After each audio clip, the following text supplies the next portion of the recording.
C'est sous une petite pluie matinale que les membres du gouvernement, les corps constitués nationaux, quelques diplomates accrédités au Congo, ainsi que les citoyens de plusieurs obédiences, ont planté les arbres ensemble avec le Premier ministre chef du gouvernement, Anatole Koliné-Makosso, ce dimanche 6 novembre 2022 à l'esplanade du pavillon présidentiel de l'aéroport international Maya Maya à Brazzaville, à l'occasion de la 36e journée nationale de l'arbre.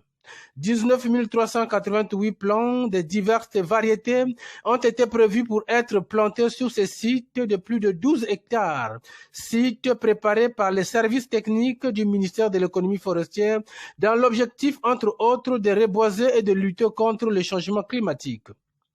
Sur ce terrain, les Congolais verront donc pousser dans les jours à venir les eucalyptus, les moringas, entre autres. Une action et une mobilisation saluée par le Premier ministre Anatole Koliné-Makosso, qui a non seulement donné le sens de cette journée telle que voulue par son initiateur, le président de la République, Denis Sassou Nguesso, en 1984, mais qui a surtout souhaité que cet acte se transmette de génération en génération.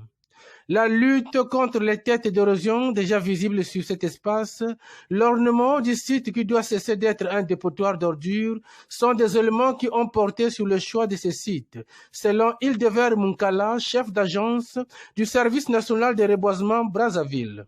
La planète a besoin de nous pour la sauver, plantons les arbres. C'est sur ce thème que les Congolais ont célébré la 36e journée nationale de l'arbre ce 6 novembre, une journée qui a coïncidé avec l'ouverture de la 27e conférence des Nations Unies sur le climat COP27 en Égypte.